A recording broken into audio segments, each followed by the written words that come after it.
Yo, what is up guys? In this video, I'll be playing Terraria as a demon slayer. This mod adds a whole bunch of new weapons, accessories, and even a brand new boss. Will I be able to master all types of breathing styles, or will I succumb to the final boss, Moonlord? Stay tuned to find out. Alright, let's begin. To create my very first demon slayer weapon, I'm gonna need some wood and a single iron bar. So I chopped down some trees and decided to walk left to find a nearby cave for some iron ore, but instead I found a water chest and inside had 12 iron bars, which was perfect. Being lazy and not wanting to walk back, I let a vulture kill me. I know I could have used a recall potion, but with only 4, I thought they could have came in handy later on. After respawning, I made the workbench and an anvil to then craft the training sword. The sword has 15 damage and surprisingly, the attack speed on this thing was insanely fast. Afterwards, I went underground to find some accessories and also mined some ores. I built some NPC houses and then began making the elevator. For some reason, it seems I always tend to mine straight into a spider's den whenever I make a elevator from spawn, so it gets really annoying whenever I make my way down because of the cobwebs that keep reappearing after I destroy them. But anyways, I found 2 life crystals in there, so I guess it wasn't all that bad. I was hoping to find a webbed chest so I can get a hook right off the bat, but there wasn't one, which was a bit unfortunate. Once the merchant arrived, I purchased a piggy bank from him and combined it with an iron helmet and 10 gel to craft the boar head that Inosuke uses. This helmet provides 5 defense with a 10% increase to all damage and health regen. It was a pretty decent helmet, I've gotta say. I made a tungsten pickaxe and continued mining underground. I found a lucky horseshoe and a bunch of life crystals that brought my health up to 340. I made the emerald hook for better mobility, and when I got back home, I made the full tungsten armor. Before fighting any bosses, I wanted to find Hermes boots, so what better place to look for it than the jungle? But here's the thing, I spent such a long time finding and opening a crazy amount of chests, but it was nowhere to be found, so I gave up for now. I found the remaining life crystals to boost my health to 400 and then summoned my first boss to fight, the King Slime. The fight was fairly easy, but if I didn't have a hook, I probably wouldn't have survived. After killing it and opening the treasure bag, I received a slime mount on my first try, so I was pretty happy about that. I continued extending the elevator while looking for Hermes boots, but yet again, no luck. I drank a gravitation potion to find the shiny red balloon because that at least will help me dodge some attacks for my next boss fight, the Eye of Cthulhu. And honestly, the fight wasn't as bad as I thought it would be.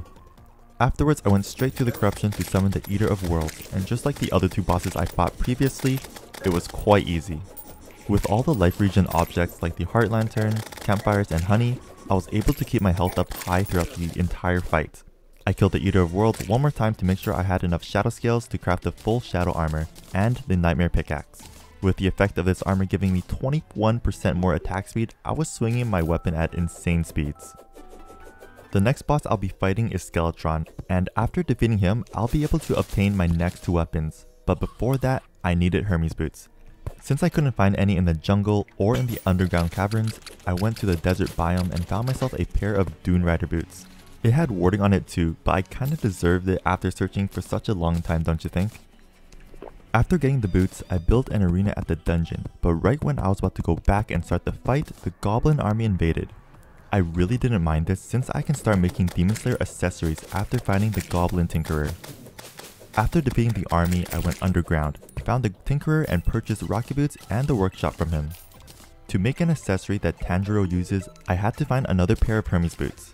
After about 15 minutes of searching, I was able to find it, so I combined it with some cloths and chain to make the Hanafudu earrings. Now this boosted my damage by a huge 25% while increasing my melee speed and critical strike chance by a bit.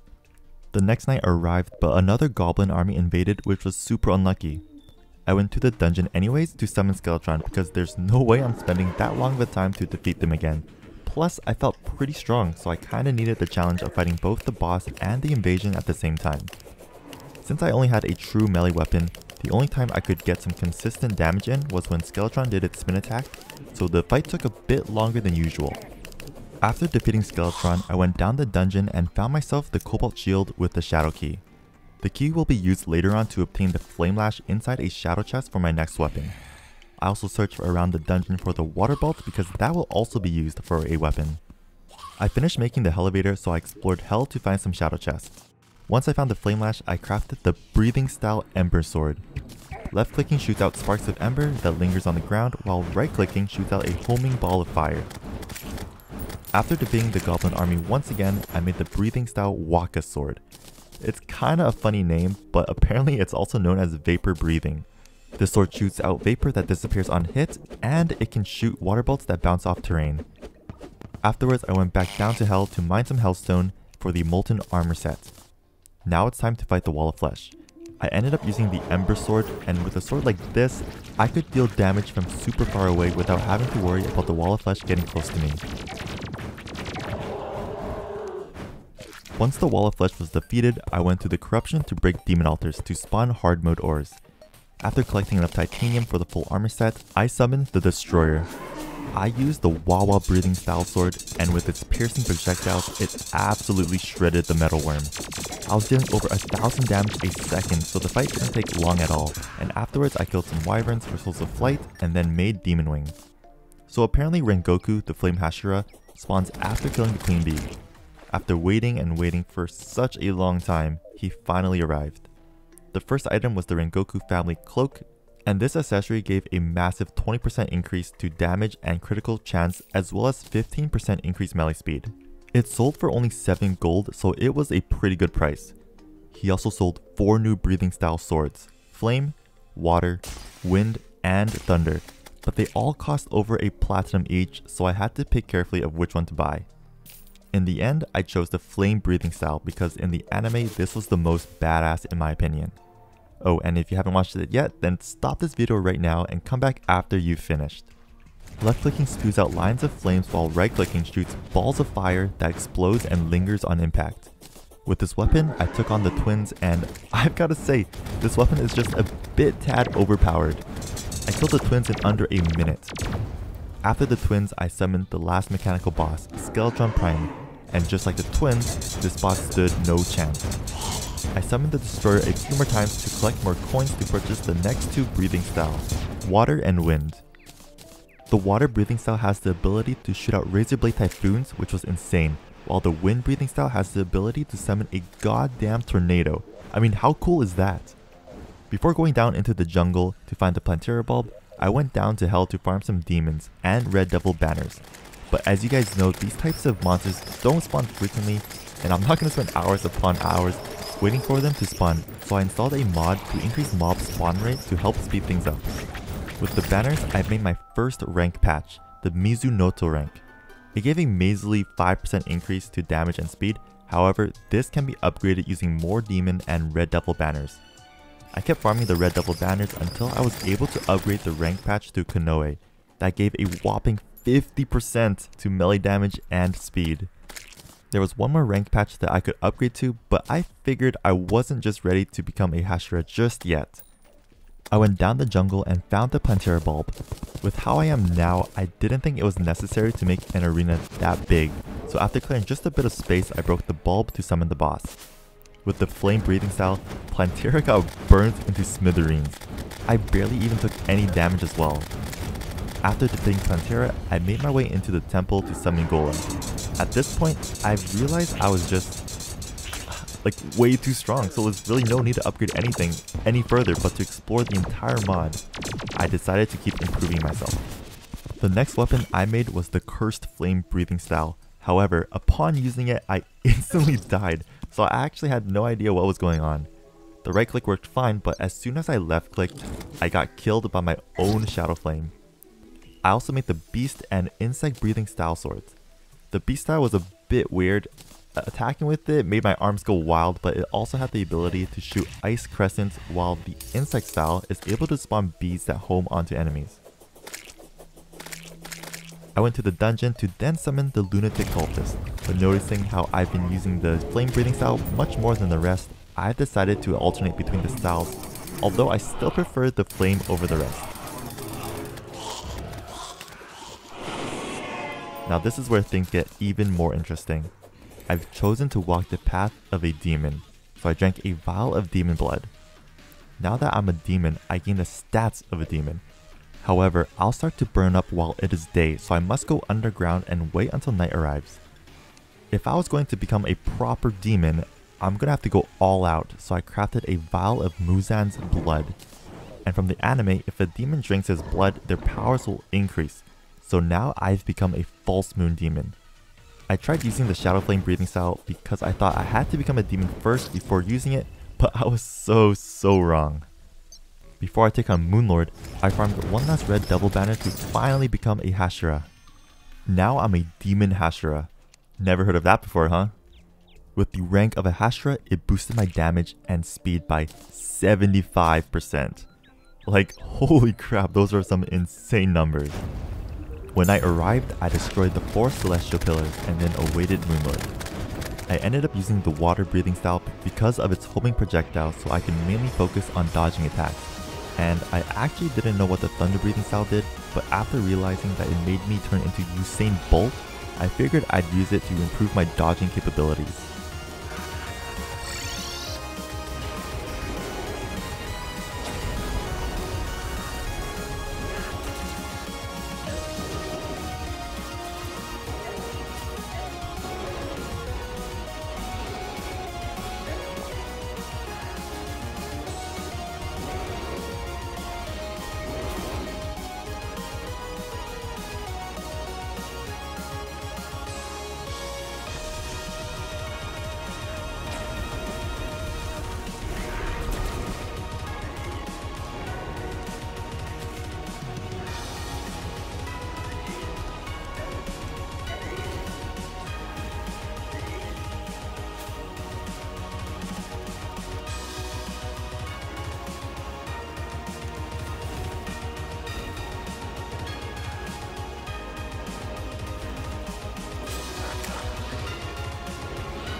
So after defeating Moonlord, the video isn't over just yet.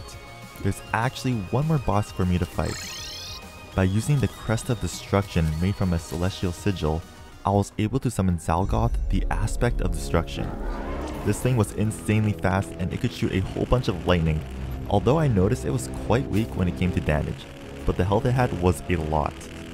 When it turned into its second phase, it started shooting laser blasts like a freaking machine gun.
It took a while to defeat it, but when I did, I received the Jaw of the Broken God that increased my melee stats even further, and it gave me these blood swords that circle around me, which was pretty cool.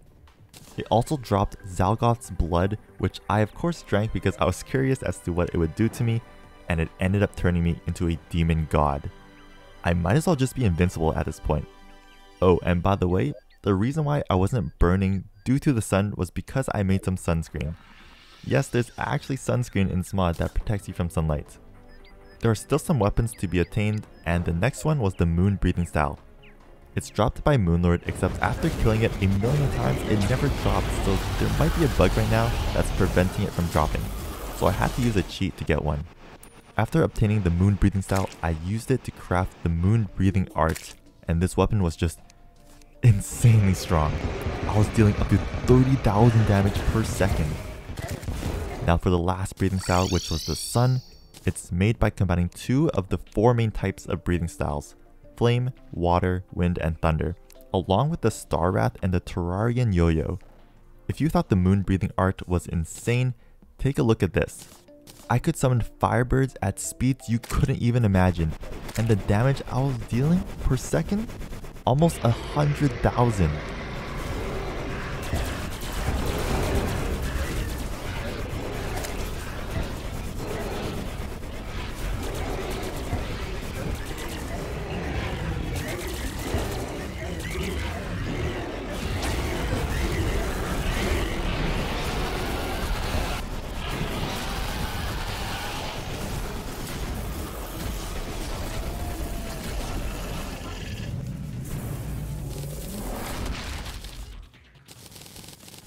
And just to fill my curiosity, I summoned Zalgoth again, and I was just stunned. Well, there you guys have it. That was the Demon Slayer mod. Shout out to Adrian for this idea. This guy is an absolute legend. If you want to go check out his channel, link will be in the description below. And if you guys want to try out this mod for yourselves, all the mods I use will be there too. Anyways, thank you guys so much for watching, and I'll see you all in the next one. Peace.